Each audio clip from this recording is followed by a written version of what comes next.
Сайн байцгаана уу та бүхэнд энэ өдрийн мэндийг хүргэе. За энэ 7 хоног бол 6 дугаар 7 хоног. Хичээлийн хөтөлбөрийн дагуу нэгтлэн мод хүртгэлийн тэгштгэл гэдэг сэдвийг үзэн. За энэ сэдв бол зарим монгол номон дээр нэгтлэн мод хүртгэлийн тэнцвэр, нэгтлэн мод хүртгэлийн үндсэн тэнцвэр, үндсэн тэгштгэл гэсэн нэртэй явж байгаа. Тэгээ бүгд ойролцоодохтой адилхан шүү. Тэгээ аль болох олон ном уншвал илүү ойлгомжтой байх болно. За энэ лекцээр эхний үзэх зүйл нь өөрөө нэгтлэн мод хүртгэлийн тэгштгэл, түүний бүрэлдэхүүнийг таних ёстой. Тэр лекц 1-ийн төгсгөлд бид нар тэгштгэлээ товчхон харсан. Хөрөнгө тэнцүү, өр төлбөр нэмхэн, эзэмшигчдийн өмч. Өр төлбөр нэмхэн, эзэмшигчдийн өмчийг их үүсвэр гэж бас хэлдэг. Энэ хоёрын хэлбэрийг. Тэгэхээр тэгштгэл маань хөрөнгө тэнцүү, их үүсвэр болчихж байна. Тэр хөрөнгө тэнцүү их үүсвэр гэдэг тэгштгэлийг тодруулж хэлвэл альва нэг хөрөнгө, альва нэг их үүсвэрээс бий болдог гэж.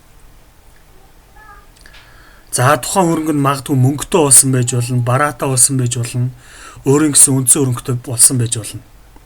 Тэгэхээр тэр хөрөнгийг ямар их үүсвэрээс бий болгосон бэ? Их үүсвэр нь өөрөө энд байгаа. Хоёр төрөл тийм ээ. Тухайн мөнгийг банкнаас зээл авсан бол өр төлбөр юм аа. Тухайн мөнгийг компани эзэн хөрөнгө оруулалт байдлаар оруулсан бол эзний өмч юм аа. Тэгэхээр энэ үндсэн тэгштгэл бол тухайн компани эдийн засгийн үйл явдал, ажилгүйгээ гаргахтаа болон тэгштгэл ямагт тэнцүү. Ямар ч ажилгүйгээ гарсан тэгштгэл тэнцүү.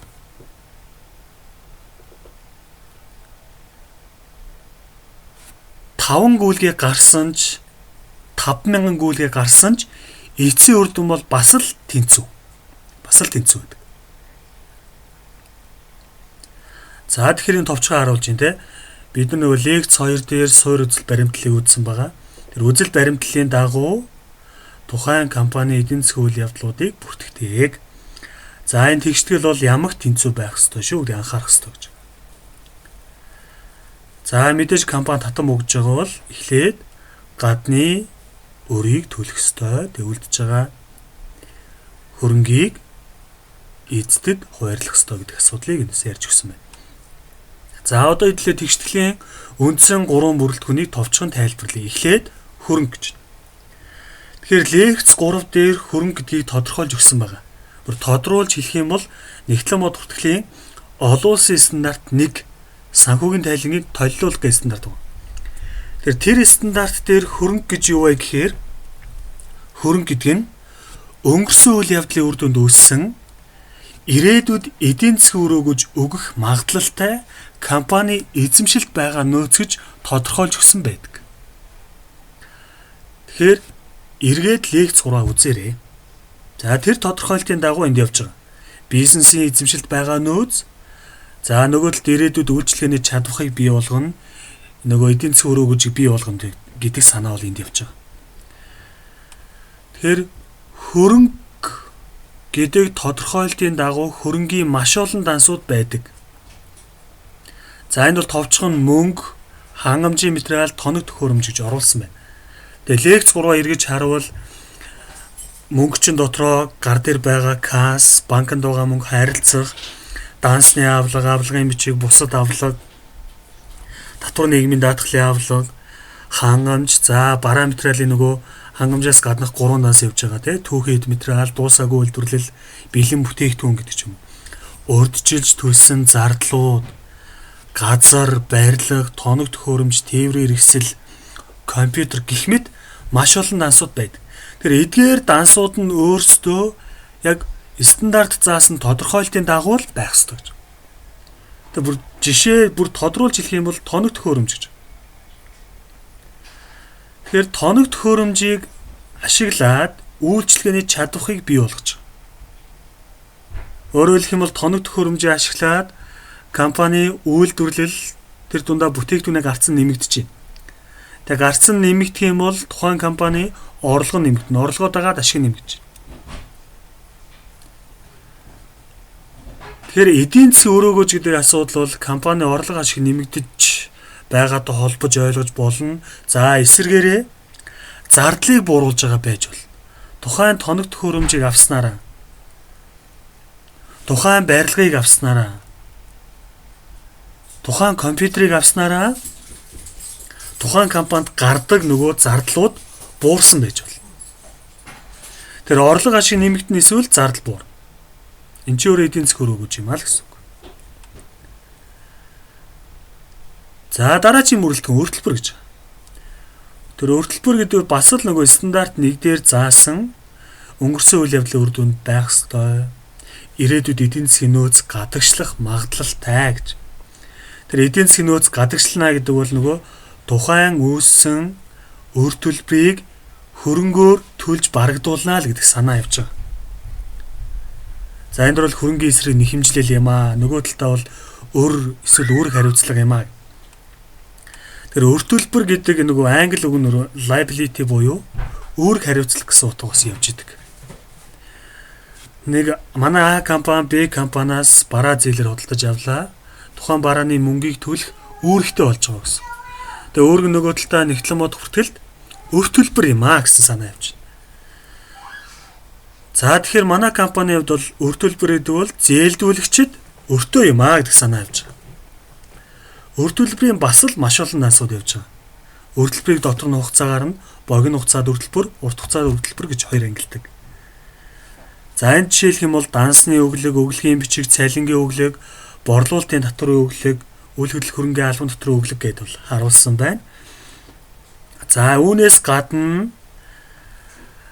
нийгмийн даатгалын шимтгэлийн өглөг байж болно, аж ахуй нэгжийн орлогын албан татварын өглөг байж болно. За бусад төрлийн бас татваруудын өглөг байж болно. Богино хугацаад зээл байж болно. Хүүний өглөг байж болно. Урьдчилж орсон орлого байж болно. Гэх мэт маш олон дансууд байдаг шүү. Тэгэхээр та энэ хөрөнгийн дансууд, өр төлбөрийн дансуудыг ойлгохдоо нэгтлэн мод хүртгэлийн олон улсын стандарт 1 заасан тодорхойлолтын дагуу ойлгож авах нь илүү зүйтэй гэсэн үг. Дансныхаа мөн чанарыг ойлгож авна гэсэн үг. Тэгэхээр дансныхаа мөн чанарыг ойлгочих юм бол энэ тэгштгэл маш амархан болно. Гүйлгээгээ бүртгэх нь амархан болно. Тэгээ санхүүгийн тайлан гарахад илүү хэлбэр болох юм аа гэсэн үг. За 3 дахь бүрэлдэхүүн явж байна. Эзэмшигтэй өмч. За энэ бол нөгөө компани нийт хөрөнгөнд байгаа эзэмшигтэй нэхэмжилж байгаа дүү юм аа л гэсэн үг. За ер нь бол стандарт 1 дээр үлдэгдэл хувь оролцоо гэж бас хэлдэг. Энэ нь юу гэж юм нэхэр компани за магадгүй 100 сая төгрөгийн хөрөнгөтэй байсан гэж үзье л да тий. Тэгээ 100 сая төгрөгийн хөрөнгөтэй нийт өртөлбөр нь 70 сая. Тэгэхээр энэ тэгштгэлийн дагуу яг уу зөрүү 30 сая нь өмч гэсэн үг. Тэр компани 100 сая хөрөнгөөсөө 70 сая өрөө төлөөд үлдэж байгаа 30 саяын тухайн компани эзний өмч юм аа гэсэн үг. Тэгээ тухайн эзний өмчн дотроо бас олон төрлийн дансуудыг бас хадгалж болдог, агуулж болдог тийм ээ. За бидний хэлдэг жишээ бол энгийн хувьцаа гэж данс байна. Яг олон улсын стандартын дагуу бол хувьцаат капитал гэж бас хэлдэг. За бас хоримтлцсан ашиг гэдэг дансууд бол байдаг.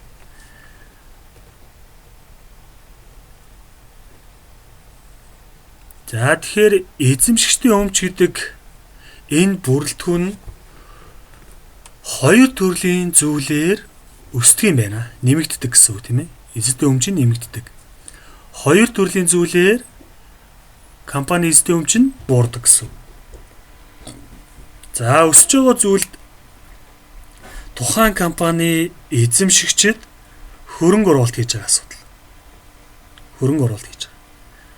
Анх компани байгуулж байгаа асуудал.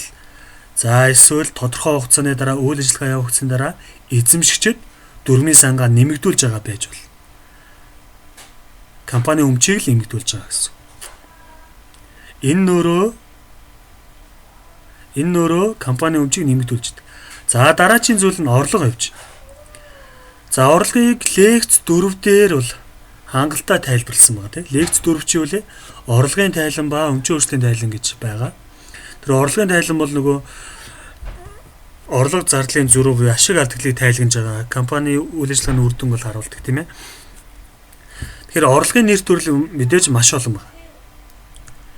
Гэтэ нийтлэг компаниуд бол яг орлогын 1-2-оос 3 төрөлтэй бол байгаа. Практик дээр. Одоо жишээ нь худалдааны компани бол худалдаа үйлдвэрлэлийн компаниуд борлуулалтын орлого нь бэждэг ч юм уу. Тэгээ хүүгийн орлого нь бэждэг ч юм уу. За зарим компаниудын хувьд бол үйлчлэгээний компанид үйлчлэгээний орлого байна. За зуучлагын компани дээр нөгөө шимтгэлийн орлого үүсдэг. За хүүгийн орлого чинь нөгөө манай компани өөр нэг компани өрийн үнцээс худалдаж авсан бол. За бүр тодруулж хэлэх юм бол манай А компани Б компани бондыг худалдаж авсан. Эсвэл манай А компани засгийн газрын гаргасан бондыг худалдаж аваад тухайн бондын буюу хөрөнгө оруулалтын өгөөж нь хүү байдаг. Тэр хүүгийн орлого хүртэж болдог. За нөгөө талдаа ногдлшгийн орлогоос авч болдог. Тэр ногдлшгийн орлого бол нөгөө манай А компани Б компани өмчийн үнцасыг авч байгаа. Хувьцааг нь авч байгаа гэсэн. Хувьцаагийн худалдаж авч хөрөнгө оруулалт хийснийхээ өр өгөөж буюу ногдлшгийг авдаг гэсэн. Тэр ногдлшгийн орлого таньсан. За нөгөө талд эрхийн шимтгэлийн орлого. Эрхийн шимтгэлийн орлого гэдэг бол манай А компанид байгаа зохиогчийн эрх, патент, лиценз гэдэг ч юм уу. Бит бус хөрөнгүүдийг өөр нэг компани буюу Б компанид ашиглуулад олж байгаа орлого юм а гэсэн үг. Тэр ийм төрлийн орлогос байж болно. Заавал түрээсийн орлого байж болно. Манай компанид байгаа сул чөлөөтэй байгаа бит болон за бит хөрөнгүүдээ ашиглуулдаг. Ашиглахгүй байгаа барилгаа түрээслүүлж болж байна. Ашиглахгүй байгаа тоног төхөөрөмжөө ашиглуулж болж байна. Ашиглахгүй байгаа машина түрээслүүлээд орлого олж болно гэсэн. Тэгэхээр орлогын бүх төрлөөр яг компани өмч нэмэгдэнэ гэсэн санаа явж байна. За нөгөө талд энэ буурж байгаа ногдол шиг. Тэгэхээр ногдол шгийг бол хувьцаа эзэмшигчтэй мөнгөөр олгож болдог. За эсвэл бусад хөрөнгө байдлаараас хуваарлж болдог. Тэр мөнгөөр олгож болдог, ногдол шиг хувьцаагаар олгож болдог. Тэгээ нөгөө өрийн бичиг байдлаар заавал нөгөө хөрөнгө байдлаар бас ногдол шиг олгож болдог шүү. Тэгэхээр ногдол ашиг нь бол хоримтлсан ашгийг бууруулдаг. За эндээс юу гэж хэлэх гээд байна гэхээр ногдол ашиг олгоно гэдэг бол ашигтай ажилласан байна л гэсэн. Гэхдээ ашиггүй байсан ч хувьцаа эзэмшигт авчулдгийн бол бас ногдол ашиг зарлаж болдог шүү. Гэхдээ дийлэнхдээ ашигтай ажилласан нөхцөлд компаниуд ногдол ашиг олгож байгаа. Тэгэхээр ногдол ашиг өөрөө хоримтлсан ашиг тансыг бууруулдаг. Ногдол шиг нь өөрөө зардал биш шүү. За бид нэгтлэн бод бүртгэлийн үндэсгээд номон дээр байгаа эзний татан авалт гэдэг данс бол ногдол шиг гэдэг данстай адилхан шүү. Адилхан шүү. За дараа нь зардал. Тэгэхээр зардал гэдэг бол бид нар бас лекц 4 дээр хангалттай тайлбарлсан байна. Лекц 3 4 дээр тийм ээ. Тэгэхээр ашигласан хөрөнгө өөрөө зардал юм аа. Нөгөө худалдаж авсан хангамжаа ажилчдаа тавиад олгоцсон бол хангамжийн хөдөлмөр хамгааллын хувьцаа ч гэдэг юм уу. Тухайн цай кофегоо бүгдийн ажилчдаа олгоцсон бол үйлчлэгээ автсан бол үйлчлэгээ автсан л шүү зардлаа бүртгэв. Үйлчлэгээ автсан бол зээлэр байна уу, бэлнээр байна уу гэдэг нь огт хамаагүй. Үйлчлэгээ авсан л бол зардлаа бүртгэв. Тэгээ зардлын нэр төрлөөс дотроо маш олон цалингийн зардал, түрээсийн зардал, ашиглалтын зардал, татврын зардал. За нэмээд хэлэх юм бол нөгөө томилтын зардлууд явж болж байна. Цалинтай холбоотой нийгмийн даатгалын шимтгэлийн зардал байж болж байна. Тээвэртэй холбоотой тээврийн зардал, шатхууны зардал, өөрчлөлт цэвэрлэгээ үйлчлэгээний зардал, борлуулсан барааны өртгөө маш олон зардлын дансууд байгаа. Тэдгээр зардлын дансууд компани өмчийг бууруулдаг юм а гэдгийг харуулж байна. За үргэлжлээ бидний лекцийн хичээлийн зорилт 2 руу орж байна. Тэгээ хичээлийн зорилт 1-ээр бид нар нэгтлэн бод хүртгэлийн үндсэн тэгштгэл гэж юу гэдгийг ойлгочлаа шүү дээ. Хөрөнгө тэнцэн өөртөлбөр нэмэх нь эцтэй өмч. Альва нэг хөрөнгө, альва нэг их усрээс бий болсон байдаг. Зээл юм уу? Өөрийн хөрөнгө. За хичээлийн зорилт 2 дээр тухайн тэгштгэлийг ашиглаад компанид гарсан ажил гүйцэтгэлийг яаж бүртгэх вэ гэдгийг шинжилнэ гэж. Тэгэхээр ажил гүйлгээ гэдэг бол нэгтлэн модогч бүртгэдэг бизнесийн эдийн засгийн үйл явдлууд юм аа гэж. Тэгээд тухайн ажил гүйлгээний дотроо гадаад гүйлгээ байж болно, эсвэл дотоод гүйлгээ байж болно. Яг гадаад гэдэг бол нөгөө бидний лекцний дээр үтсэн нөгөө гадаад мэдээлэл хэрэглэгчтэй холбоотой эдийн засгийн ажил гүйлгээний байж болдог.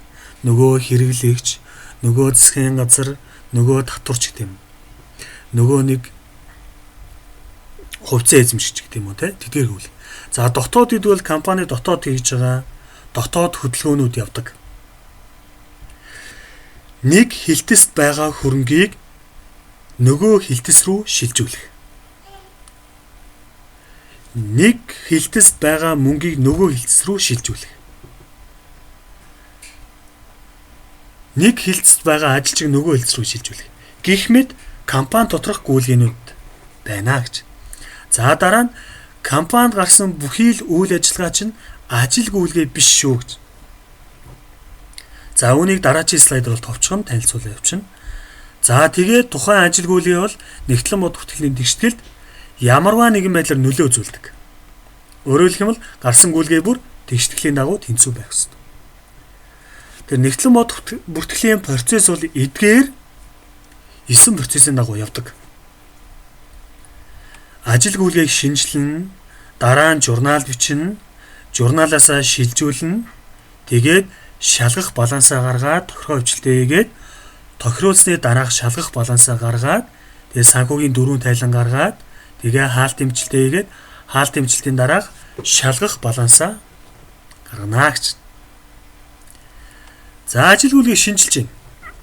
За өмнөх слайдер хэлсэн байгаа те компани бүхий л үйл ажиллагаа ажил гүйлгээ биш юм аа гэд. За энэ дөр үйл явдлуудыг бол харуулсан байна. Тухайн үйл явдлуудын шалгуур нь юу юм бэ? Шалгуураас хамаарат бүртгэл хийх юм уу, хийхгүй мүү гэдэг асуудлыг ярьж байна. За эхнийг үл компьютер худалдаж авсан гэж. За магадгүй өдөр бэлэн мөнгөөр авсан гэж үзье л та тий. Тэр үндсэн тэгшгэлээ харуул компьютерыг бид нэр хөрөнгө дотор байдаг гэсэн тий. Компьютерыг ашиглаад үйлчлэгээ чадвах бий болгож байгаа. За өөр тодруулж хэлэх юм бол 2 сая төгрөгөөр компьютер авлаа. Тэр компьютер гэдэг хөрөнгө 2 саяар нэмэгдэж байна. За нөгөө талд манай компани мөнгө 2 саяар буурчих. Тэгээ хөрөнгө дотроо дотоод хөдөлгөөн нийлбэр нь тэнцүү, тэгштгэл тэнцүү болж байгаа. Тэгэхээр энэ үйл явдал чинь бидний тэгшгэлд нөлөө үзүүлсэн учраас бүртгэл заавал хийнэ гэж. За хоёр дахь үйл явдал нь хэрэглэгчтэй бүтээгдэхүүний дизайнтай холбоотой хэлэлцүүлэг хийж байгаа юм байна.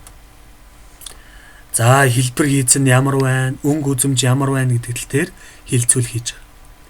Тэгэхээр энэ хэлэлцүүлэг хийхэд компани хөрөнгө бол нэмэгдсэнгүй. Бүтээгдэхүүн нэмэгдсэнгүй.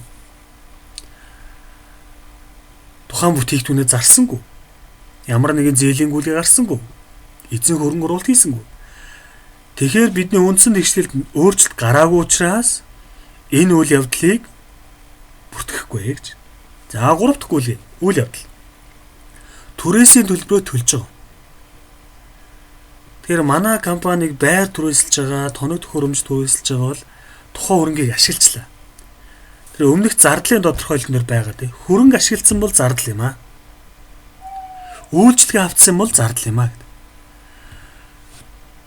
Хөрөнгө аваад ашигласан юм шиг зардлаа бүртгэн. Тэгээ зардал гэдэг бол манай өмчийг бууруулдаг гэж үзсэн. За мөнгөөр төлсөн юм бол мөнгө чинь манай хөрөнгө буурна. Тэр бид санхүүгийн байдал буюу үндсэн тэгшгэлд нөлөө үзүүлж байгаа учраас бүртгэлийг заавал хийнэ гэж ойлгож болно. За үргэлжлэе. За бидний үндсэн тэгшгэлийг өргөжүүлсэн байдлаар бол харуулж байна. Өргөжүүлсэн. Хөрөнгө тэнцүү хөтөлбөр нэмхэн эзэмшигчтэй өмч. Эзэмшигчтэй өмчийг дотор нь энгийн хувьцаа нэмхэн хоримтлогдсон ашиг. За энэ хоёрыг бас зарим ном дээр энгийн хувьцаа гэдэг бол нөгөө оруулсан капитал юм аа гэж үсэлдэг. Яг анх оруулсан өмч юм аа. Хоримтлогдсон ашигыг олсон капитал юу? Үйл ажиллагаа явуулаад олж байгаа хөрөнгө юм аа гэж үздэг. За тэгээд нөгөө хоримтлогдсон ашиг чи өөрөө орлогоор нэмэгддэг, зардлаар буурдаг, ногдлшгэр буурдаг гэдгийг товчхон харуулсан байна. За үргэлжлэе. За тэгэхээр бид нар үндсэн тэгшгэлээ үзлээ. За тухайн тэгштгэл тухайн компанид гарсан ажилгүйгийг товчхон шинжилж үзлээ. За одоо яг жинхэнэ гүйлгээнүүдээр үзье. Ажилгүйгийн 1 Рэй ба Барбара хоёр утасны аппликейшн хөгжүүлдэг SoftBite нэртэй компанийг байгуулахар шийдсэн. 2019 оны 9 сарын 1-нд 15,000 төгрөгөөр хувьцаа авах замаар бизнестэй хөрөнгө оруулалт хийсэн. Энэ ажилгүйгийн үр дүн бол үзэж байна. Тэгэхээр 15,000-ыг компанид хөрөнгө оруулалт хийсэн. Тэгэхээр энэ 15,000 чи өөрөө энэ хоёрын л хөрөнгө. Нөгөө энэ хоёр чи өөрөө компани эзэн болж байгаа гэсэн. Тэр тэгшгэлээ хэдүүлээ харъя тийм ээ. Энд хөрөнгө тэнцүү өөрчлөлтийн эзэмшигч юм чи. Тэгэхээр энэ SoftBite нэртэй компанид 15,000-ыг оруулсан юм чинь SoftBite нэртэй компани мөнгө нь 15-аар нэмэгдэж байна. Нөгөө талд энэ 15 чинь энэ хоёрын өмч учраас хувьцаат капитал. За энгийн хувьцаа. За бидний номдэр бол эзний капитал гэж байгаа шүү. Тэр дансанд бүртгэж байгаа гэсэн. Тэр энэ эхний гүйлгээ гаргахад тэгштгэл тэнцүү. Тэгштгэл тэнцүү. За гүйлгээ 2. SoftBite компани 7,000-аар тоног төхөөрөмж худалдаж авсан гэж. Тэр тоног төхөөрөмжийг хөрөнгөний данс гэж хэлсэн те. Тоног төхөөрөмжийг ашиглаад үйлчлэгээний чадвар бий болгож байгаа. Тэр тоног төхөөрөмж авсан гэдэг бол тоног төхөөрөмж компани хөрөнгө нэмэгдэж байна. Нөгөө талд мөнгөөр авсан учраас компани мөнгөнд буурч. Тэр энэ хөрөнгө дотроо 2 данс, нэг данс нэмэгдээд нөгөө данс нь буурч. Тэр энэ хоёрын нийлбэр нь яаж вэ? Тэг. Тэгштгэл тэнцүү гэсэн үг. Тэг ямар ч ажилгүйгээ гарсан тэгштгэл тэнцүү. За тэг эхний 2 гүйлгээний дараах үр дүнг харуул тийм ээ. 2 гүйлгээ гарсны дараа компани мөнгө нь 8,000, компани тоног төхөөрөмж нь 7,000. За нийтдээ нийт хөрөнгө нь 15,000 болж байна. Нөгөө талдаа компани үр төлбөр нь тэг, компани эзэдийн өмч нь 15,000. Тэгштгэл тэнцүү. Гүйлгээ болгон тэнцүү. Гүйлгээнүүдийн нийлбэр нь тэнцүү байна. За үргэлжлэе. Гүйлгээ 3 явж. SoftBite компани 1600 төгрөгийн хангамжийн материал зээлэр худалдаа авсан. Тэр хангамжийн материалууд хөрөнгөний данс юм аа гэд үздсэн байгаа тийм. Тэр энэ хөрөнгөний дансыг их усүр нь өөрөө зээл юм аа гэд. Тэр манай 1600-аар хөрөнгөний данс буюу хангамж нэмэгдээд нөгөө талдаа манайх өртөө болж байгаа. Дансны өгүүлэг нь 1600. Тэр бараа бүтээгдэхүүн үйлчлэгээ зээлээр авахд дансны өгүүлэг данс бол үүсдэг. Тэр энэ гүйлгээ нь 1600-аар тэгштгэл тэнцүү байна гэсэн. Тэр 3 гүйлгээний дараах үр дүнг харуул компани мөнгө нь 8,000, хангамж 1600, тоног төхөөрөмж 7,000, өртөл за ингээд нийт хөрөнгө нь 16,600. Нийт 16,600-ийн хөрөнгөөс өр төлбөр нь 1,600, өмч нь 15,000 байна. За гүйлгээ 4. SoftBite компани аппликейшн хөгжүүлэлтийн үйлчлэгээ үзүүлээд хэрэглэгчээс 1,200 төгрөг хүлээн авсан гэж. Тэр лекц 3-4 дээр үзчихсэн. Үйлчлэгээ авцсан хөрөнгө ашигласан бол зардал юм аа. Үйлчлэгээ үзүүлсэн бол орлого юм аа гэж ойлгоно. Тэр үйлчлэгээ үзүүлж гэдэг бол манайх орлогоо хүлээн зөвшөөрч бүртгэнэ. Орлогчийн өөрөө компани өмчийг нэмэгдүүлдэг гэж үзсэн байна. Тэр орлого нь 1,200-аар нэмэгдээд мөнгөний авцсан учраас компани мөнгө нь 1,200-аар нэмэгдэж. Тэгштгэл тэнцүү. За гүйлгээ 5. SoftBite компани Daily News компани вебсайт дээр сурталчилгаа байршуулсан бөгөөд 250 төгрөгийн нэхэмжлэл хүлээн авсан гэж. Тэгэхээр манайх үйлчлэгийг авцсан байна. Сурталчилгааг компани нөгөө вебсайт дээр байршуулсан. Үйлчлэгээ аль хэдийн авцсан. Үйлчлэгээ авна гэдэг чинь манайх яг зардлаа хүлээн зөвшөөрнө. 250 зардал. Гэхдээ энэ 250-ыг өгөөгүй байна те. Нэхэмжлэл хүлээн авсан гэдэг бол цаад компани мөнгө авахын тулд бичиж байна. Тэр манайх өртөө гэсэн үг. Тэр зардлаа хүлээн зардал нь 250, өр төлбөр нь 250. Тэр энэ зардал чи өөрөө нэмэгдэж байгаа боловч энэ зардал чи манай ашгийг бууруулж байгаа гэдэг утгаараа энэ хас 250 гэж бичсэн шүү. Тэр энэ хоёрын нийлбэр чинь тэг болж байгаа. Тэгштгэл тэнцүү. Энэ зүүн талдаа тэг, баруун талтай тэг. За ажил гүйлгээ 6. SoftBite компани 3500 үйлчлэгээ үзүүлсэн 1500 хэрэглэгчээс хүлээн авсан ба 2000-ыг дараа авахар болсон.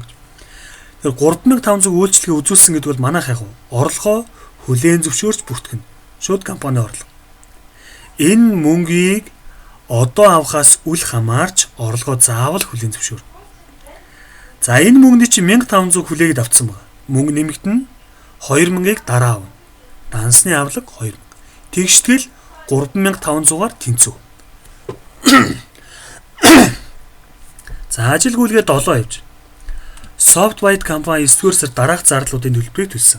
Офисын түрээс 600, цалингийн зардал 900, ашиглалтын зардал 200 төлсөн байна. Тэгэхээр цалин гэдэг бол нөгөө ажилчдыг аваад ашигласан, үйлчлэгээ авсан ажилчдаас. Тэгэхээр зардлаа бүртгэн. Офисын түрээс гэдэг офисын ашиглал суужиж түрээсийн зардал гарна. Ашиглалт гэдэг бол нөгөө цахилгаан уурс дулааны авцсан учраас зардлаа заавал бүртгэн. Тэр утгаараа үйлчлэгээ авцсан учраас 600, 900, 200 гэд 1700-ийн зардлыг хүлээн зөвшөөрч бүртгээд төлсөн юм чинь компани хөрөнгө буюу мөнгө нь 1700-аар буурч. Тэгштгэл 1700-аар тэнцүү. За гүйлгээ 8. SoftBite компани нөгөө Daily News компани нэхэмжлэл 250-ыг төлсөн юм байна. Тэгээ нэхэмжлэл явуулахад өр төлбөрийг бүртгэсэн байсан. За ангиулгээ 5 дээр бол байгаа тий. Тэр өрөө төлсөн юм чинь өргөө бол. Тэр дансны үлэг 250-аар буураад төлсөн юм чинь мөнгө нь 250-аар буурч байна. Тэгштгэл хас 250 мянгаар тэнцүү. Гүйлгээ 9. SoftBite компани хэрэглэгчээс 600 төгрөг хүлээн авсан. За өнөө нэг ажил гүйлгээ 6 дээр үүссэн авлага цуглуулсан гэж ойлгож байгаа юм байна. Тэр авлагаа цуглуулж мөнгө авсан юм чинь компани мөнгө нь 600-аар нэмэгдээд нөгөө 2000 авлагаас чинь 600 буурч байна. Нийлбэр нь тэг. Тэгштгэл тэгээр тэнцүү гэсэн. Ажил гүйлгээ 10. Хувьцаа эзэмшигч болох Рэй ба Барбара нийл хоёрт 1300 мөнгөөрх ногдлож олгосон гэж. Тэр олгоцсон юм чинь 1300-аар мөнгө нь буурч байна. Тэр ногдлож хийх бид нэг ашгаасаа олгодог гэсэн. Тэгээ ногдлож шигтанс чинь зардлын данс биш, ногдлож шигтанс чинь хоримтлогцсон ашгийг бууруулдаг. Хасах 1300. Тэгштгэл тэнцүү. За ингээд энэ гүйлгээг энэ жишээг харуул энэ 10 гүйлгээ тус бүрэн тэгштгэлээрээ тэнцүү.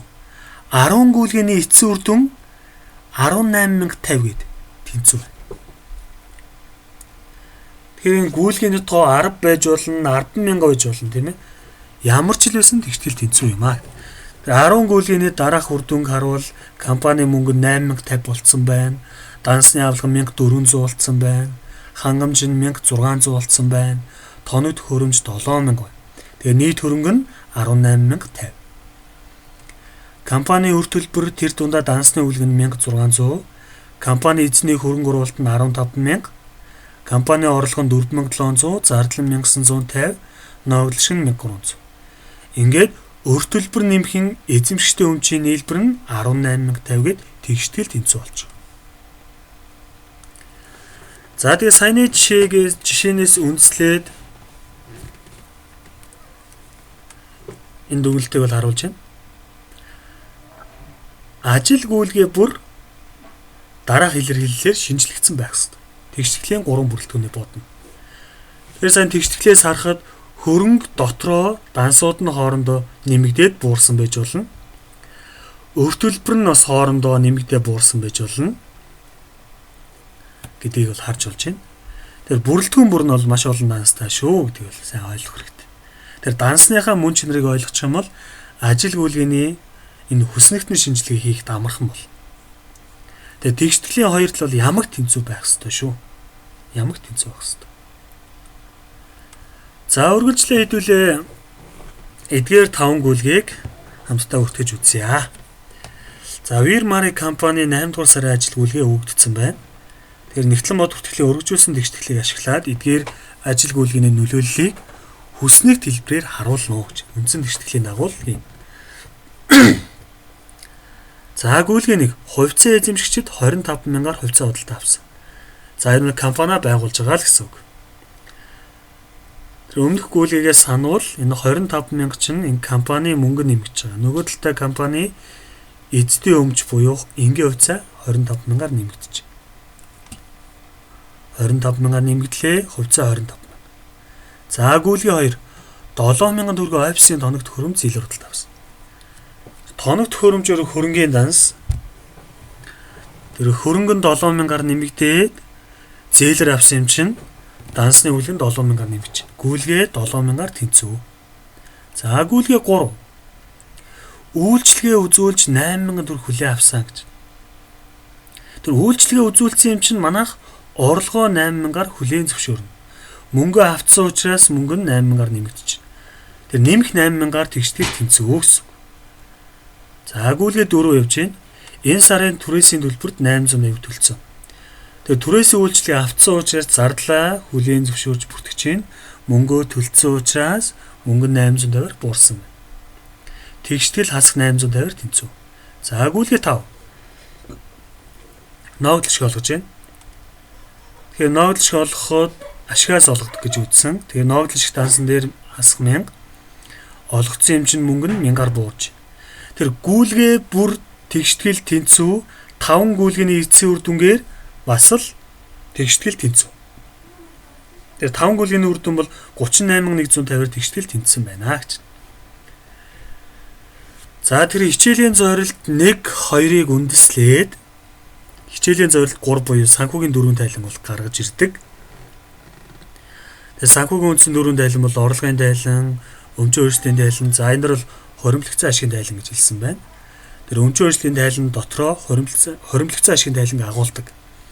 Баланс буюу санхүүгийн байдлын тайлан, мөнгөн гүйлгээний тайлан гэж. Тэр эдгээр дөрвөн тайлан бол бид нар лекц 3 4 5 дээр хангалттай үзсэн. Тэгэхээр дэлгэрүүлж уншнаа гэсэн.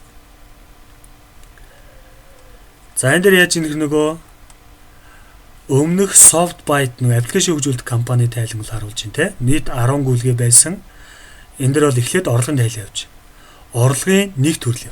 Зөвхөн аппликейшн хөгжүүлээд хэрэглэгчдээс үйлчлэгийн орлого авсан байна. 4,700. Харин зардлын нэр төрөл нь 4 байна. Тэгээд дөрвөн төрлийн зардлын нийлбэр нь 1950. Тэр орлогоосоо зардлаа хасахад компани цэвэр ашиг нь 2,750 юм аа гэж. За дараагийн тайлбар бол хоримтлогцсон ашигын тайлан гэж. Тэгээ энэ тайлан дээр 9 сарын 1-нд үлдэгдэл байгаа гэж. Энэ нөгөө шинээр байгуулагдсан компани учраас хоримтлогдсон ямар нэгэн ашиг бол байхгүйсэн. Энэ дүн дээр орлогын тайлангийн ашиг нь нэмэгдээд тухайн 9 дугаар сарын ногдол ашиг 1300 хасагтаад хоримтлогцсон ашиг дансны эцсийн үлдэгдэл нь 1450 болсон байна. За хоримтлогцсон ашигын тайланг үндэслээд компани баланс буюу санхүүгийн байдлын тайлан бол гарч ийн. Компани мөнгө нь 8,050, дансны авлага нь 1,400, хангамж 1,600, тоногт хөрөмж 7,000. За нийт дүнгээрээ нийт хөрөнгө нь 18,050. Өр төлбөр дансны өгүүлэг нь 1,600, эзэмшигчдийн өмч нь дотроо энгийн хувьцаа 15,000, хоримтлогцсон ашиг нь 1,450. Тэр компани өмч нь энэ хоёрын нийлбэр 16,450. Тэгэхээр өр төлбөр ба эзэдийн өмчийн нийлбэр нь 18,050 болж. Тэгэхээр бидний нэгтлэн бод бүртгэлийн үндсэн тэгшгэлч өөрөө санхүүгийн байдлын тайлан юм а гэд ойлгочих бас болно. За дараа нь санхүүгийн нөгөө дөрөвт тайлан явж байна те. Мөнгөн гүйлгээний тайлан гэж бидний лекц 5 дээр үзсэн байна. Дотроо 3 хэсэгтэй үндсэн үйл ажиллагаа, хөрөнгө оруулалт, санхүүжилтийн үйл ажиллагаа. За тус бүрд нь тэр энэ тайлан бол мөнгөөр орсон, мөнгөөр гарсан бүхий л гүйлгээг харуулдаг. Тэр саяны 3 гүйлгээний нийлбэр үр дүн бол мөнгөний өөрчлөлтөд тэнцүү байх ёстой. Одоо өөрөөр хэлэх юм бол үндсэн үйл ажиллагааны цэвэр мөнгөн гүйлгээ 1,350-аар нэмэгдсэн, хөрөнгө оруулалтын үйл ажиллагааны мөнгөн гүйлгээ 7,000-аар буурсан, санхүүжилтийн үйл ажиллагаа 13,700-аар нэмэгдсэн байна. За энэ гурван нийлбэр үр дүн бол 8,050 буюу мөнгө нь тайланд сард үйл ажиллагаа явуулаад 8,050-аар нэмэгдэжээ гэдгийг харуулж байна. Энэ нь өөрөө санхүүгийн байдлын тайлангийн мөнгөний өөрчлөлтөд тэнцүү байх ёстой. Мөнгөний ихний үлдэгдэлтийг эцсийн үлдэгдэл 8,000. Тэр мөнгөний өөрчлөлтөө энэ цэвэр өсөлт таарч л байгаа бол тайлан зөв юм аа гэж ойлгож болдог.